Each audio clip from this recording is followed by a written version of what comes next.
The kitchen smelled of onions, sharp and stinging, but it was Mom's stifled sobs that cut deeper. Her knife flashed, slicing through the air, each chop a silent scream. I stood in the doorway, 16 and invisible, watching the world I knew unravel in the space between her tears and Dad's smirk. "Why are you here?" Mom's voice was low, raw, like she'd scraped it from the bottom of her soul. The question wasn't for me. It was for him, the man leaning against the counter like he owned the room. Dad's lips curled, that familiar half-smile that used to charm everyone, now twisted into something cruel. "Didn't we?" he started, pausing to let the words hang, heavy with meaning I couldn't yet grasp. I clutched my backpack, my sneakers rooted to the linoleum. School had let out early, and I'd come home expecting Mom's usual hug, maybe a plate of cookies. Instead, I found this, a scene that felt like stepping into a play where everyone knew their lines but me. The air was thick, not just with onion fumes, but with something unspoken, something that made my stomach twist. Mom didn't look up. Her hands moved faster, the knife a blur. "Don't," she said, her voice cracking. "Don't you dare finish that sentence, Tom." Dad chuckled, a sound that used to mean bedtime stories and piggyback rides, but now felt like a stranger's taunt. He pushed off the counter, stepping closer to her. "Come on, Ellen. We both know what this is." I wanted to scream, to demand answers, but my throat was locked. What was this? Why was Mom crying? Why was Dad acting like he'd won some game I didn't know we were playing? My eyes darted between them, searching for clues in the way Mom's shoulders hunched, in the way Dad's eyes glinted with something dark. "Lily, go to your room," Mom said suddenly, her voice sharp but trembling. She hadn't even looked at me, but she knew I was there. I didn't move. I couldn't. My feet felt glued to the floor, my heart pounding like it was trying to break free. "Now," she added, softer, pleading. Dad turned to me, his smirk fading into something softer, but it didn't reach his eyes. "Listen to your mom, kiddo." Kiddo. The word stung, a relic of a time when he was my hero, not this stranger who made Mom cry. I shook my head, my voice finally breaking free. "What's going on?" Mom's knife stopped mid-chop.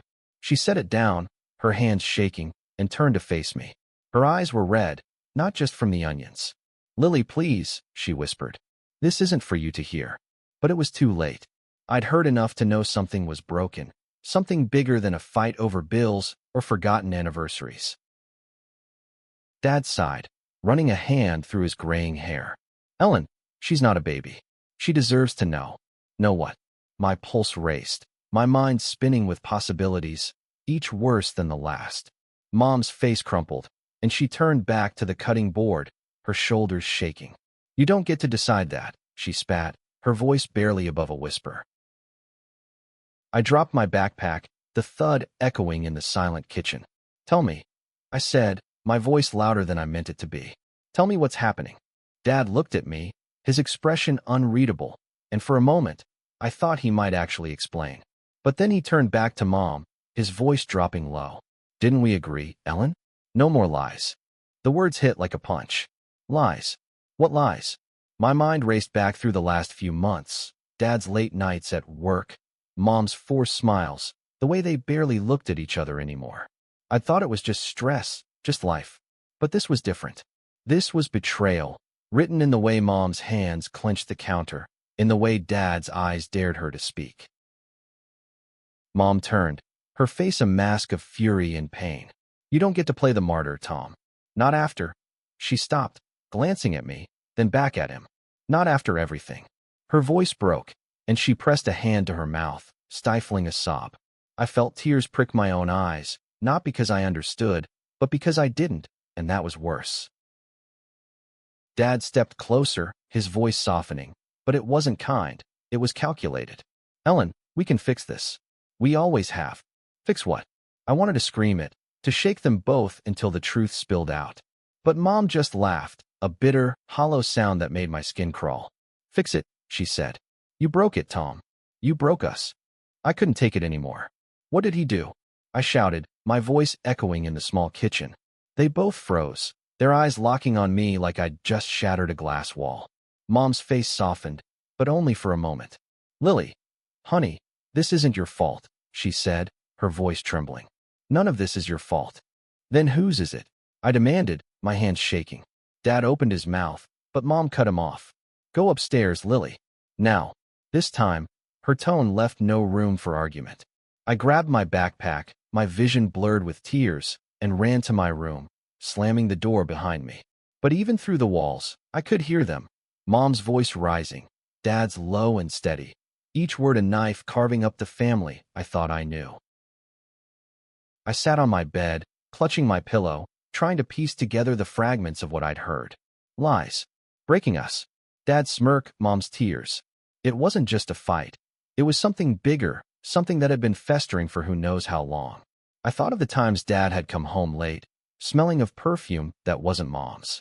The way Mom had started locking her phone, her eyes darting away when I asked about her day. The truth was there, just out of reach, and I hated them both for keeping it from me. Downstairs, their voices grew louder, then softer, then silent. I strained to hear, but all I caught was the clatter of Mom's knife hitting the counter, followed by the slam of the front door. I ran to my window, peering through the blinds. Dad was getting into his car, his face unreadable in the fading light.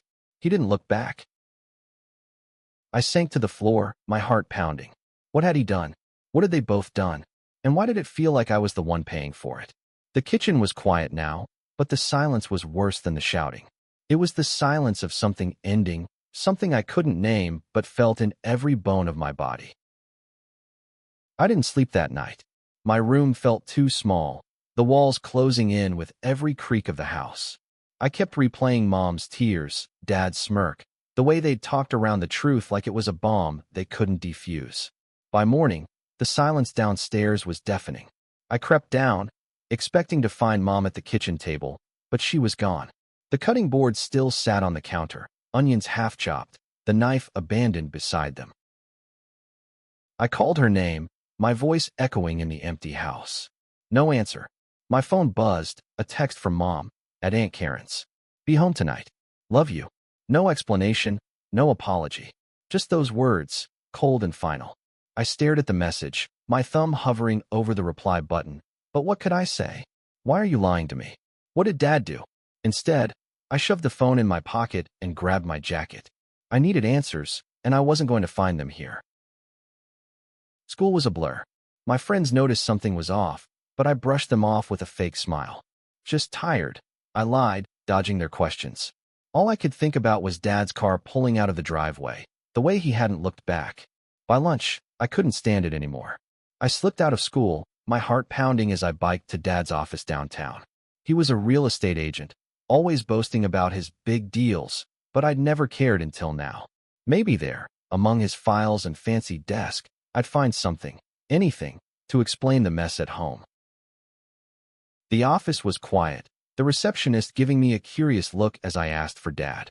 He's out with a client, she said, her smile too bright. Want to leave a message? I shook my head, my eyes scanning the room. His office door was ajar, and before I could think, I slipped inside. The desk was a mess. Papers, coffee cups, a photo of me from last year's birthday, my grin frozen in a happier time. I rifled through the papers, my hands shaking. Invoices, contracts, nothing useful. Then I saw it.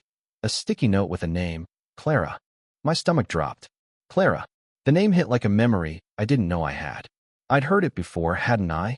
In passing, maybe, when Dad was on the phone, his voice low and secretive. I pulled out my phone, my fingers trembling as I searched her name online. Clara Mitchell, 38, a real estate lawyer in town. Her LinkedIn photo showed a woman with sharp cheekbones and a confident smile, nothing like Mom's soft warmth. Why was her name on Dad's desk? I kept digging, my heart racing. Under a stack of folders, I found a hotel receipt. 2 nights, a double room, paid in cash. The date was last month, when Dad said he was at a conference. My breath caught. I didn't want to believe it, but the pieces were falling into place, each one sharper than the last. Dad wasn't just working late. He was with her, Clara. I left the office before anyone could ask questions, biking home so fast my lungs burned. Mom was still gone, the house still empty.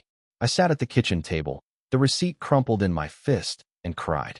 Not the quiet tears I'd held back last night, but ugly, choking sobs that left me gasping. I hated Dad for doing this, hated Mom for hiding it, hated myself for not seeing it sooner. The family I trusted was a lie, and I was stuck in the wreckage. When Mom came home that night, she looked exhausted, her eyes puffy and her hair a mess. She froze when she saw me at the table, the receipt in front of me. "Lily," she started, her voice barely a whisper. "Where did you get that?" "Dad's office," I said, my voice flat. "Who's Clara?"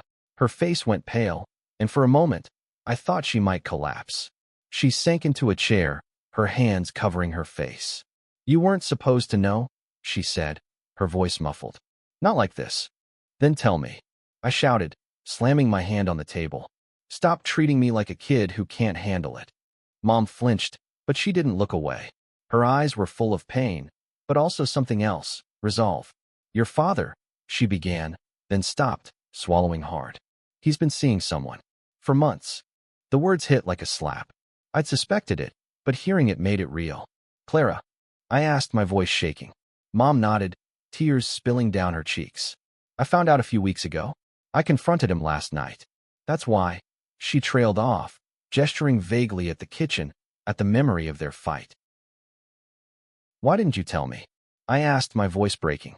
Mom reached for my hand, but I pulled away. "I wanted to protect you," she said. "I thought I could handle it, fix it somehow." Fix it. The same words Dad had used, but they sounded different from her. Desperate, not smug. "There's no fixing this," I said, standing up. "He cheated, Mom. He lied to us both." She didn't argue, just sat there, her shoulders slumped. I wanted to hug her, to tell her it would be okay, but I couldn't. Not yet. Instead, I grabbed the receipt and stormed to my room, my mind racing. Dad had broken us, but I wasn't going to let him walk away unscathed. Not if I could help it. The next morning, I woke with a fire in my chest. Dad's betrayal wasn't just a wound, it was a call to action. I couldn't sit still, couldn't let him think he could ruin us and just walk away. Mom was still asleep, her door closed, the house heavy with her grief. I didn't wake her. This was my fight now, too. I spent the day digging deeper. Clara Mitchell wasn't just a name on a sticky note. She was real, with a life I could trace. Her LinkedIn led me to her firm's website, then to her social media. Her Instagram was private, but her husband's wasn't. Mark Mitchell, 40, a high school teacher with a kind smile and photos of him coaching soccer. He had no idea, did he? Just like Mom, he was living in a lie someone else had built. I found his email on the school's website and hesitated. What was I doing? This wasn't my place, was it? But then I thought of Mom's tears, of the way Dad's smirk had mocked her pain. Mark deserved to know. I typed a message, short and anonymous. "Check your wife's text with Tom Harper. You'll see what's going on."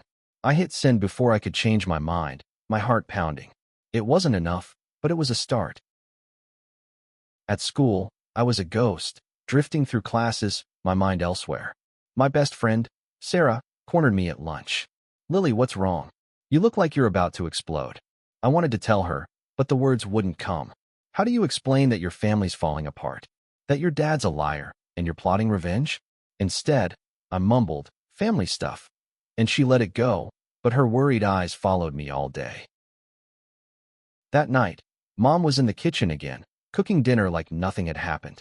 But her hands shook as she stirred the pasta, and her eyes were distant.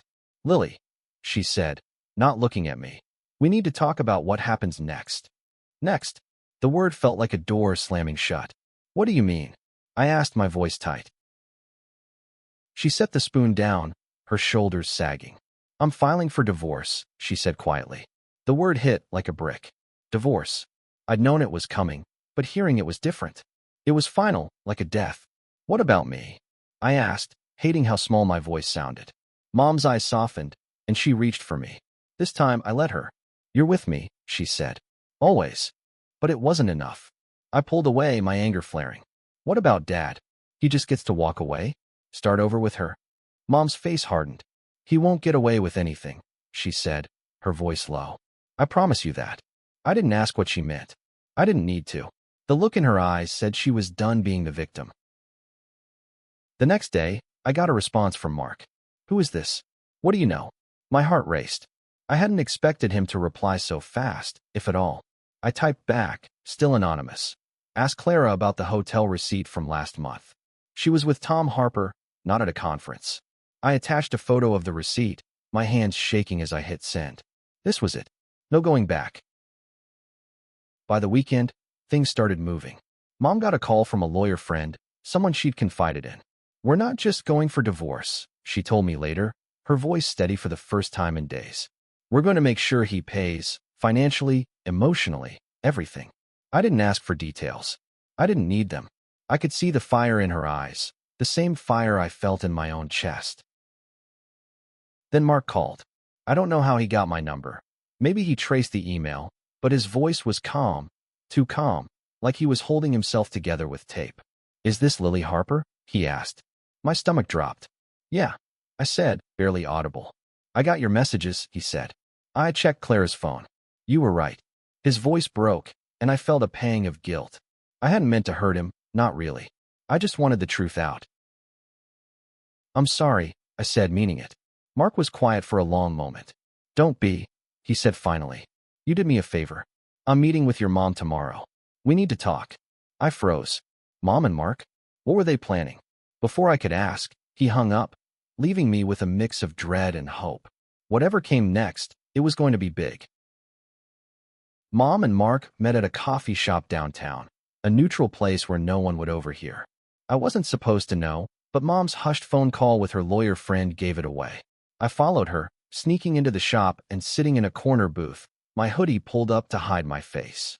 They didn't notice me, too caught up in their own storm. Mark looked different in person, older, his eyes hollow, like he hadn't slept in days. Mom sat across from him, her posture stiff but her voice steady. I found texts, Mark said, his voice low.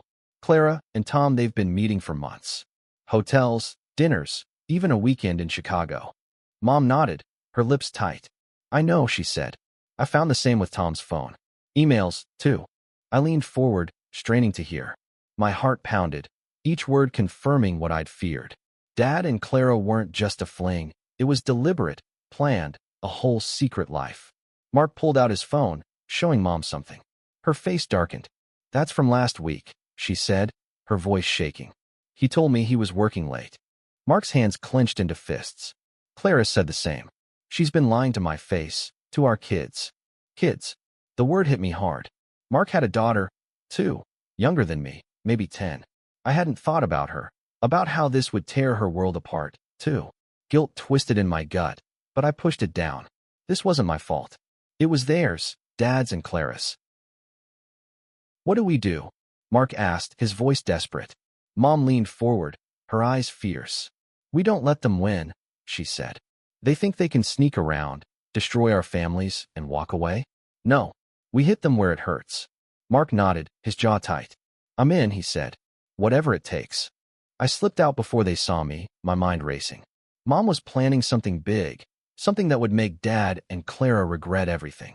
I should have felt triumphant, but all I felt was dread. What would this do to us? To me? I biked home, the wind stinging my eyes, and found Mom already there, sitting at the kitchen table with a glass of wine. She didn't ask where I'd been. She didn't need to. Lily, she said, her voice soft but firm. This is going to get messy, but I need you to trust me. I nodded, though my stomach churned. What's the plan? I asked. She hesitated, then sighed.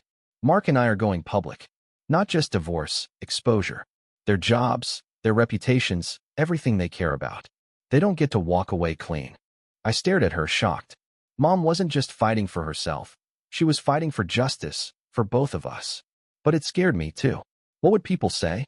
What would happen to Dad? To me? What about Clara's daughter? I asked, my voice small. Mom's face softened. We'll protect her, she said. Mark's a good man. He won't let her get caught in the crossfire. That night, I couldn't sleep again. I kept thinking about Dad, about the man who'd taught me to ride a bike, who'd cheered at my soccer games. Was he gone forever, replaced by this liar? And Clara's daughter, what did she know? Did she feel the same betrayal I did? I wanted to hate Dad, to hate Clara, but part of me just wanted it all to stop. The next day, Mom and Mark started moving. Mom called her lawyer, who was already drafting papers, not just for divorce, but for a civil suit. Infliction of emotional distress, she explained when I asked. It's not just about money. It's about making them face what they did. Mark, meanwhile, was talking to Clara's firm. She was a partner, her reputation spotless, until now. He had screenshots, emails, proof of her lies. He wasn't just going to divorce her. He was going to make sure she lost everything. I watched it all unfold, feeling like a bystander in my own life. Part of me wanted to join them, to scream at Dad and Clara, to make them hurt like we did. But another part of me was scared of what this would do to us, to the family we'd been. By the end of the week, the plan was in motion. Mom and Mark were a team, united by their pain, their anger. And I was caught in the middle, wondering if revenge would heal us or break us even more. The fallout came faster than I expected. By Monday, whispers were spreading. Mom had sent an anonymous tip to Clara's firm, complete with the emails and texts Mark had found. Clara was called into a meeting that afternoon, her face pale as she left the office, according to a friend of Mom's who worked there. Dad, meanwhile, was losing clients. Someone, Mark, probably, had leaked the affair to a local real estate blog, framing it as unethical conduct. Dad's name was plastered across the comments, each one a knife in his reputation. I saw him that evening, when he showed up at the house unannounced. Mom wasn't home, thank God, but I was. He knocked, and I opened the door, my heart pounding. He looked terrible, bags under his eyes, his shirt wrinkled, like he hadn't slept in days. "Lily," he said, his voice hoarse. "Can we talk?" I wanted to slam the door, but I didn't. I let him in, my arms crossed, my walls up. "What do you want?" I asked, my voice cold. He sat on the couch, his hands clasped, looking smaller than I'd ever seen him. "I messed up," he said. "I know that. But I love you, Lily. I love your mom, too." "Love?" I laughed, the sound bitter. "You don't cheat on people you love, Dad." His face crumpled, and for a moment, I saw the man I used to know, the one who'd carried me on his shoulders at the county fair. But then I remembered the receipt, Clara's name, Mom's tears. "Why did you do it?" I asked, my voice breaking.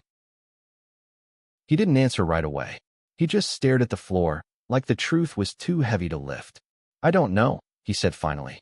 "It just happened. Clara and I, we worked together, and things got out of hand." Out of hand. Like it was an accident, like he hadn't chosen to lie, to betray us.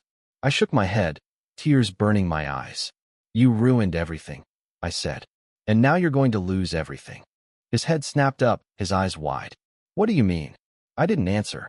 I couldn't. I didn't want him to know about Mom and Mark's plan, not yet.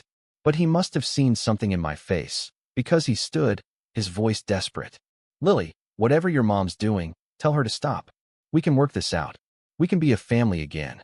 I laughed again, harder this time, the sound raw and ugly. "You don't get to decide that," I said, echoing Mom's words from that first night. "You broke us, Dad. You don't get to fix it." He reached for me, but I stepped back, my heart pounding. "Get out," I said, my voice shaking but firm. He stared at me, his eyes wet, then nodded and left without another word. The next day, Clara's firm put her on leave. The news spread like wildfire, gossip at school, hushed conversations at the grocery store. Clara's daughter, Sophie, stopped coming to school. I heard she was staying with her grandparents, shielded from the storm. I felt a pang of guilt, but it was drowned out by anger. They did this, I reminded myself. Not me. Not Mom. Not Mark. Mom was relentless. She and Mark met again, this time with their lawyers. They were building a case, not just for divorce but for damages. "We're going to make them feel this," Mom told me one night, her voice hard. "They don't get to walk away." I nodded, but inside I was torn. I wanted them to hurt, but I also wanted it to be over. I wanted my family back, even though I knew that was impossible. By the end of the week, Dad's business was crumbling. Clients dropped him, his partners distanced themselves, and the local paper ran a story about ethical breaches in the real estate world, his name front and center. He called Mom, begging her to stop, but she didn't answer. She was done talking. And me? I was done hoping he'd change. The man I'd loved was gone, replaced by someone I didn't recognize. All I could do was hold on and pray we'd come out the other side. The plan worked better than anyone expected. By the end of the month, Clara had lost her partnership at the firm. The official reason was professional misconduct, but everyone knew the truth. Her reputation, once spotless, was in tatters. Dad wasn't faring much better. His real estate license was under review, and his office was a ghost town. Clients gone, deals dried up. Mom and Mark had struck hard, and it showed. But victory didn't feel like I thought it would. I'd imagined this moment. Dad and Clara brought low, justice served. But all I felt was empty. Mom was different, too. The fire in her eyes had dimmed, replaced by a quiet exhaustion. She smiled less, spoke less, like the fight had taken everything she had. I wanted to ask her if it was worth it, but I was afraid of the answer. At school, things got worse. Kids whispered about my family, their stares following me down the halls. "Did you hear about Lily's dad?" they'd say, not caring if I was in earshot. I kept my head down, focusing on my classes, but it was hard. Sarah tried to help, inviting me to hang out, but I pushed her away. I didn't want pity. I wanted normalcy, but that was gone. One day, I saw Sophie, Clara's daughter, at the park. She was sitting on a bench, kicking at the dirt, her face pale and drawn. She was only 10, but she looked older, like the weight of her mom's mistakes had aged her. I hesitated, then walked over. "Hey," I said, my voice awkward. She looked up, her eyes wary. "You're Lily, right?" "Yeah," I said, sitting beside her. "I'm sorry about everything." She shrugged, but her lip trembled. "It's not your fault," she said. "Mom says it's hers." I didn't know what to say to that. I wanted to hate Clara, but seeing Sophie, I couldn't. She was just a kid, like me, caught in the mess adults made. "My dad's sorry, too," I said, surprising myself. "But it doesn't fix anything." Sophie nodded, her eyes on the ground. "I just want things to go back," she whispered. I nodded, my throat tight. "Me too." That night, I told Mom about Sophie. Her face softened, and for the first time in weeks, she looked like my mom again, not the warrior she'd become. "We didn't mean to hurt her," she said, her voice heavy. "Mark's trying to protect her, but it's hard." I nodded, but I couldn't shake the feeling that we'd all lost something, even if we'd won. The lawsuits moved forward. Mom and Mark's lawyers were relentless, piling on evidence, texts, emails, receipts, even hotel security footage. Dad and Clara had no defense.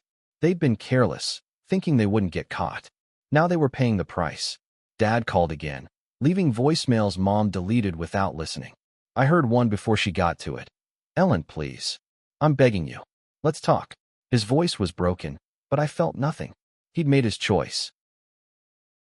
Mark invited us to dinner one night, a gesture of solidarity. His house was small, cozy, filled with photos of him and Sophie. Clara's things were gone, packed away or thrown out. Sophie was there, quiet but polite, her eyes darting to Mom like she was trying to figure her out. After dinner, Sophie and I ended up in the backyard, sitting on a swing set. "Do you hate my mom?"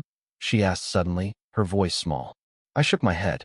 "I don't know her," I said. I hate what she did." Sophie nodded, her eyes wet. "I hate it too," she said. And just like that, we were allies, two kids caught in the same storm, trying to find a way out. The court date came faster than I expected. Mom and Mark were ready, their lawyers armed with folders of evidence. I wasn't allowed in the courtroom. Mom said it was too much for me, but I waited outside, my stomach in knots. Sophie was there, too, sitting with her grandparents, her face pale. We didn't talk, but our eyes met, a silent understanding passing between us. We weren't enemies, but we weren't friends either. We were just kids, trying to survive. The judge didn't take long. Dad and Clara didn't have a chance. The lawsuits hit them hard, financial penalties, legal fees, and, for Clara, the loss of her career. Dad's license was revoked, his business dead. Mom got the house, full custody, and a settlement that ensured we'd be okay. Mark got the same. On paper, it was a victory. But as I watched Mom walk out of the courthouse, her face drawn, I knew it wasn't enough. Dad moved out of town a week later. I heard he was living in a small apartment, working odd jobs. He tried to call me, but I didn't answer. I wasn't ready. Maybe I never would be. Clara disappeared, too. Her social media gone, her name a whisper in town. Sophie went back to school, but she kept to herself, her smile rare. I wanted to reach out, but I didn't know how. What do you say to someone whose life you helped upend, even if it wasn't your fault? Mom and I tried to move on. The house felt empty without Dad's laugh, his bad jokes, but it was ours now. Mom started painting again, something she hadn't done since I was little. Her canvases filled the living room, bursts of color that felt like hope. She smiled more, too, though it was cautious, like she was learning how again. One night, she sat me down. "Lily," she said, her voice soft, "I'm sorry you had to go through this. I wanted to protect you, but I couldn't." I shook my head, tears in my eyes. "You did what you had to," I said. "I'm proud of you." And I was. She'd fought for us, for herself, when it would have been easier to give up. Mark and Sophie came over sometimes, and slowly, we built something new. Not a family, but a bond, forged in shared pain. Sophie and I started talking more, sharing stories of our old lives, the ones we'd lost. It wasn't perfect, but it was something. A start. Months later, I found a letter from Dad in the mailbox. No return address, just my name in his messy handwriting. I opened it, my hands shaking. "I'm sorry, Lily. I'll always love you. If you ever want to talk, I'm here." I stared at the words, my heart torn. Part of me wanted to call him, to hear his voice, but another part couldn't forget his smirk, his lies. I folded the letter and tucked it away. Maybe someday, I'd be ready. But not today. The kitchen doesn't smell of onions anymore. Mom cooks with herbs now, rosemary and thyme, the scent's warm and healing. We're not whole, not yet, but we're getting there. The scars are still there, but they're fading, softened by time and love. And as I watch Mom laugh, her brush sweeping across a canvas, I know we'll be okay. Not the family we were, but the one we're becoming.